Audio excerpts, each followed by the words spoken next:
The 1992 Alone in the Dark PC game, along with Capcom's Sweet Home console game, codified many of the tension-building gameplay features core to classic survival horror franchises like Resident Evil or Alien. Isolation, and the upcoming Alone in the Dark remake, recently revealed in a premiere trailer by Pieces Interactive, will update the original's archaic gameplay and technology-constricted storyline.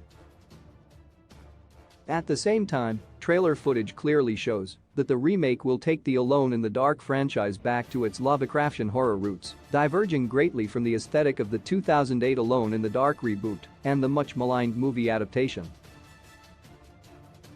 It can be tricky to define the survival horror video game genre, and even trickier to decide if horror video games like Alone in the Dark belong to the specific genre.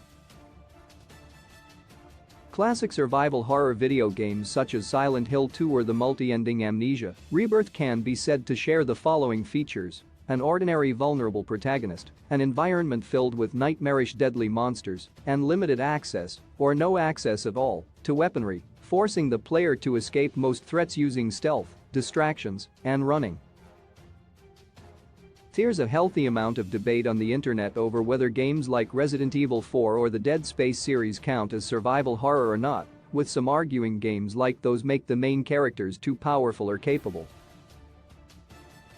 The gameplay seen in the premiere trailer for the Alone in the Dark remake, at first glance, seems to be similar in form to the third-person gameplay of the remakes for Resident Evil 2 and 3. The main characters have access to firearms like shotguns and revolvers, must solve environmental puzzles to progress through certain environments, and are confronted by malformed, swarming horrors they must both flee and gun down.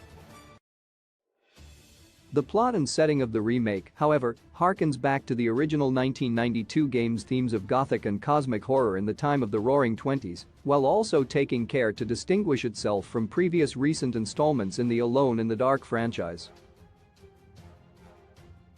Alone in the Dark remake embraces original's Jazz Age Lovecraftian horror. The original, which the coming Alone in the Dark game revival is based on, takes place in 1924 North America.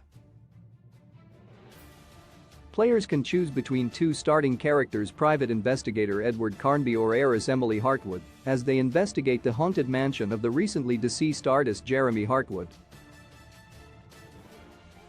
In true horror story fashion, the game's protagonist becomes trapped within the estate and seeks to escape by uncovering the dark secrets of the house's original owner and fighting off the monsters that stalk the haunted mansion's halls.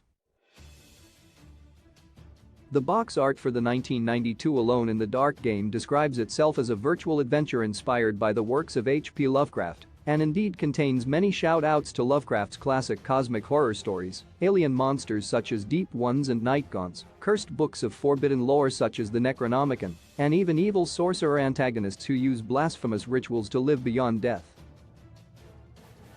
Compared to more recent horror games such as The Sinking City or Call of Cthulhu, 2019, the original Alone in the Dark is more subtle in its Lovecraftian horror allusions. To wit, there are no sinister cults worshipping slumbering alien gods whose waking will destroy the world.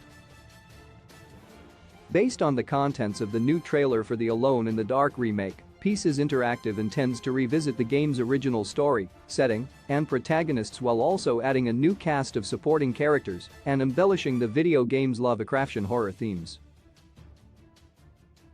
Gameplay footage shows a man and woman PC investigating a haunted mansion, warping between a normal and twisted nightmare world, and fighting off twisted abominations of warped flesh and oozing pustules.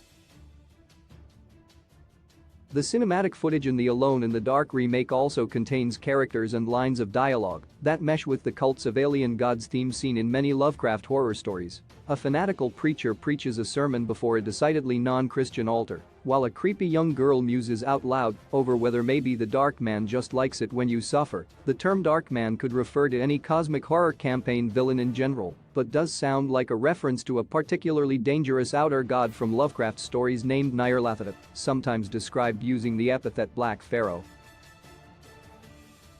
Alone in the Dark remake steers away from 2008 reboot and movie adaptation the original Alone in the Dark video game, which pioneered survival horror game tropes such as fixed camera angles, weapons with limited durability ammunition, and nigh invincible enemies the player must try to escape, has had multiple sequels of varying quality.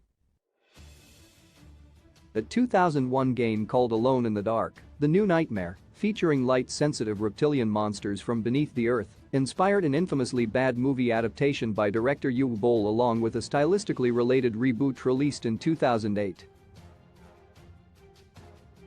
The 2008 Alone in the Dark game suffers from many modern horror game problems, beginning with some issues in its setup, an amnesiac Edward Carnby battling demons from hell in New York landmarks such as Central Park and the Metropolitan Museum of Art. To its credit, it did have a slew of game mechanics for driving vehicles, setting fires, and creating expendable items using an intricate crafting system.